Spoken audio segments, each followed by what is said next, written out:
ndiani aha? Tine vakaremerwa here? Jesu ari pano. Tine vanorwadziwa here? Jesu ari pano.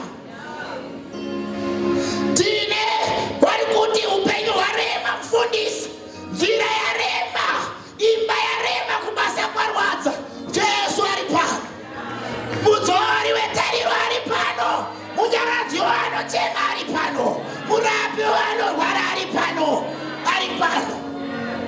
Simba nderake, kuda ndekwake. Itambone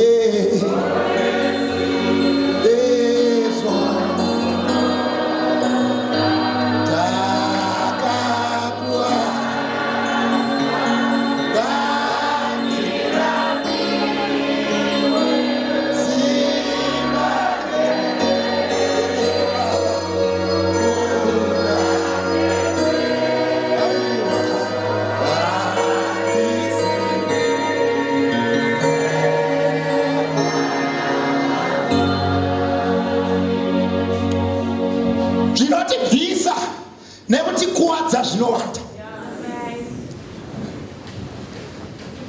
Zvinokubvisa mufellowship with other believers zvakawanda.